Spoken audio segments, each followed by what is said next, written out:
The winner is Gilli.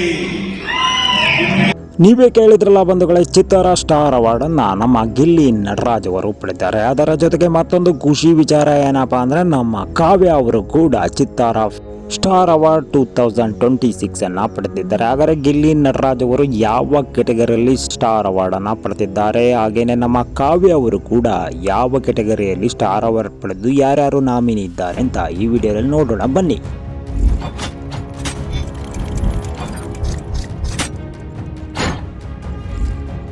ಕನ್ನಡದ ಪ್ರತಿಷ್ಠಿತ cinema award ಆದಂಥ ಚಿತ್ತಾರ ಅವಾರ್ಡ್ ಅಲ್ಲಿ ಈ ಬಾರಿ ನಮ್ಮ ಗಿಲ್ಲಿ ಮತ್ತು ಕಾವ್ಯ ಅವರು ಮಿಂಚಿಂಗು. ಕಾವ್ಯ ಅವರು ಬ್ಲ್ಯಾಕ್ ಅಂಡ್ ಬ್ಲ್ಯಾಕ್ ಅಲ್ಲಿ ಮಿಂಚಿದ್ರೆ, ನಮ್ಮ ಗಿಲ್ಲಿ ಅವರು ಬ್ಲ್ಯಾಕ್ ಅಂಡ್ ವೈಟ್ ಅಲ್ಲಿ ಮಿಂಚಿದ್ದು ಎಲ್ಲರಿಗೂ ಅಟ್ರಾಕ್ಟಿವ್ ಆಗಿತ್ತು. ಈ ಬಾರಿಯ ಚಿತ್ತಾರ ಸ್ಟಾರ್ ಅವಾರ್ಡ್ ಅಲ್ಲಿ ಎಂಟರ್ಟೈನರ್ ಆಫ್ ದಿ ಇಯರ್ ಅಲ್ಲಿ ಘಟಾನುಘಟಿಗಳ ಹೆಸರುಗಳಿತ್ತು. ಅಂತಹ ಘಟಾನುಘಟಿಗಳ ಹೆಸರು ಯಾರ್ಯಾರ್ದಿತ್ತು ಅಂತ ಈಗ ನೋಡ್ತಾ ಇದ್ದೀರಲ್ಲ. ಅದರಲ್ಲಿ ಮೊದಲನೆಯವರು ರಾಘವೇಂದ್ರ ಅವರು, ಗಿಚ್ಚ ಗಿಲಿಗಿಲಿ ಖ್ಯಾತಿಯ ರಾಘವೇಂದ್ರ ಇದ್ರು. ಕನ್ನಡದ ನಾಗಿಣಿ ಖ್ಯಾತಿಯ ಸೀರಿಯಲ್ ಆಕ್ಟರ್ ನಮ್ರತಾ ಕೂಡ ಇದರಲ್ಲಿ ನಾಮಿನೇಟ್ ಆಗಿದ್ರು. ಹಾಗೇನೆ ಆಂಕರ್ ಅನುಪಮ ಗೌಡ ಕೂಡ ನಾಮಿನೇಟ್ ಆಗಿದ್ರು. ಕನ್ನಡದ ವಿಕಿಪೀಡಿಯಾ ಖ್ಯಾತಿಯ ವಿಕಾಸ್ ಕೂಡ ಈ ಬಾರಿ ನಾಮಿನೇಟ್ ಆಗಿದ್ರು. ಯೂಟ್ಯೂಬ್ ಕಿರಿತೆರೆ ಮತ್ತು ಹಿರಿತೆರೆಯ ಪಾಯಲ್ ಚಂಗಪ್ಪ ಕೂಡ ಈ ಬಾರಿಯ ನಾಮಿನೇಟ್ ಆಗಿದ್ರು. ಆಕ್ಟರ್ ಹಾಗೆ ಯೂಟ್ಯೂಬರ್ ಗೌರವ್ ಶೆಟ್ಟಿ ಕೂಡ ಈ ಬಾರಿಯ ನಾಮಿನೇಟ್ ಆಗಿದ್ರು. ಹಾಗೆಯೇ ಬಿಗ್ ಬಾಸ್ ಖ್ಯಾತಿಯ ಸತೀಶ್ ಕಡಬಂ, ಡಾಗ್ ಸತೀಶ್ ಇವರ ಜೊತೆಯಲ್ಲಿ ಯೂಟ್ಯೂಬರ್ ಹಾಗೆಯೇ ಬಿಗ್ ಬಾಸ್ ಖ್ಯಾತಿಯ ರಕ್ಷಿತಾ ಅವರು ಕೂಡ ನಾಮಿನೇಟ್ ಆಗಿದ್ರು. ಅವರ ಜೊತೆಯಲ್ಲಿ ಅಶ್ವಿನಿ ಗೌಡ ಕೂಡ ನಾಮಿನೇಟ್ ಆಗಿದ್ರು. ಇವರ ಜೊತೆ ನಮ್ಮ ಗಿಲ್ಲಿ ಹೆಸರಿಲ್ಲ ಅಂದ್ರೆ ಹೇಗೆ, ಗಿಲ್ಲಿ ಅವರು ಕೂಡ ನಾಮಿನೇಟ್ ಆಗಿದ್ರು. ಹಾಗೇನೆ ಪ್ರಾಮಿಸಿಂಗ್ ಸ್ಟಾರ್ 2026 ಫೀಮೇಲ್ ವಿಭಾಗದಲ್ಲಿ ಅನೇಕರು ನಾಮಿನೇಟ್ ಆದ್ರು. ಅವರು ಯಾರಪ್ಪ ಅಂದ್ರೆ, ಪ್ರಜ್ವಲ್ ದೇವರಾಜ್ ಅವರ ಪತ್ನಿ ರಜನಿ ಪ್ರಜ್ವಲ್ ಅವರು ನಾಮಿನೇಟ್ ಆಗಿದ್ರು. ಕರ್ಣ ಸೀರಿಯಲ್ ಖ್ಯಾತಿಯ ಭವ್ಯ ಗೌಡ ಈ ಬಾರಿ ನಾಮಿನೇಟ್ ಆಗಿದ್ರು. KGF ಖ್ಯಾತಿಯ ಅರ್ಚನಾ ಜೋಶ್ ಕೂಡ ಈ ಬಾರಿ ನಾಮಿನೇಟ್ ಆಗಿದ್ರು. ಕನ್ನಡದ ಬೆಸ್ಟ್ ಆಕ್ಟರ್ ಸಂಪದ ಕೂಡ ಈ ಬಾರಿ ನಾಮಿನೇಟ್ ಆಗಿದ್ರು. ಇವರ ಜೊತೆಯಲ್ಲಿ ರಚನಾ ರೈ ಕೂಡ ನಾಮಿನೇಟ್ ಆಗಿದ್ರು ಬಂಧುಗಳೇ.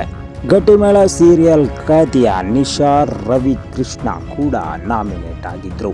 ಗಣೇಶ್ ಸೀರಿಯಲ್ ಆಕ್ಟರ್ ದೀಪಿಕಾ ದಾಸ್ ಕೂಡ ಈ ಬಾರಿ ನಾಮಿನೇಟ್ ಆಗಿದ್ರು.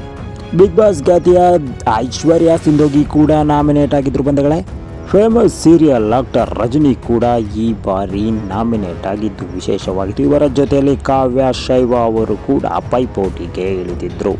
ನಮ್ಮ ಗಿಲ್ಲಿ ನಟರಾಜ್ ಅವರಿಗೆ ಎಂಟರ್ಟೈನರ್ ಆಫ್ ದಿ ಇಯರ್ ಪ್ರಶಸ್ತಿಯನ್ನು ನೀಡಿ ಗೌರವಿಸಲಾಗಿದೆ. ಹೌದು, ಖಂಡಿತವಾಗಿ ಕೂಡ ಈ ಒಂದು ಪ್ರಶಸ್ತಿಗೆ ಗಿಲ್ಲಿಯವರು ಅರ್ಹರು. ಹಾಗೆಯೇ ಕಾವ್ಯ ಅವರಿಗೆ ಪ್ರಾಮಿಸಿಂಗ್ ಫೀಮೇಲ್ ಆಕ್ಟರ್ ಪ್ರಶಸ್ತಿಯನ್ನು ನೀಡಿ ಚಿತ್ತಾರ ಸ್ಟಾರ್ ಅವಾರ್ಡ್ ನೀಡಿ ಗೌರವಿಸಲಾಗಿದೆ. ಹೌದು, ಈ ಒಂದು ಆಯ್ಕೆಯನ್ನು ಪ್ರೇಕ್ಷಕರಿಗೆ ಬಿಡಲಾಗಿತ್ತು. ವೋಟಿಂಗ್ ಮೂಲಕ ಈ ಒಂದು ಕೆಟಗರಿಗಳನ್ನು ಆಯ್ಕೆ ಮಾಡುವ ಅವಕಾಶವನ್ನು ಪ್ರೇಕ್ಷಕರಿಗೆ ನೀಡಲಾಗಿತ್ತು. ಅನೇಕ ಅಭಿಮಾನಿಗಳನ್ನು ಬಿಗ್ ಬಾಸ್ ಮೂಲಕ ತಮ್ಮತ್ತ ಸೆಳೆದುಕೊಂಡಂತಹ ಮುದಾದ ಜೋಡಿ ನಮ್ಮ ಗಿಲ್ಲಿ ಕಾವ್ಯ ಅವರು ಘಟಾನುಘಟಿ ಆಕ್ಟರ್ಗಳನ್ನು ಹಿಂದಿಕ್ಕಿ ಈ ಬಾರಿ ಚಿತ್ತಾರ ಅವಾರ್ಡ್ಗಳನ್ನು ತಮ್ಮದಾಗಿಸಿಕೊಂಡಿದ್ದಾರೆ.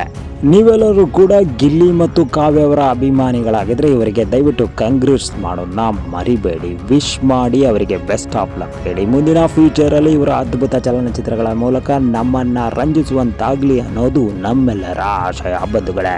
ಗಿಲ್ಲಿ ಮತ್ತು ಕಾವ್ಯ ಅಭಿಮಾನಿಗಳಾಗಿದ್ರೆ ಬೆಸ್ಟ್ ಆಫ್ ಲಕ್ ಅಂತ ಕಾಮೆಂಟ್ ಮಾಡಿ. ಹೆಚ್ಚಿನ ವಿಡಿಯೋಗಳೊಂದಿಗೆ ಮತ್ತೆ ಭೇಟಿಯಾಗ್ತೀನಿ. ಅಲ್ಲಿಯವರೆಗೂ ಕೂಡ ಟೇಕ್ ಕೇರ್ ಅಂಡ್ ಬಾಯ್. ಧನ್ಯವಾದಗಳು ಬಂಧುಗಳೇ.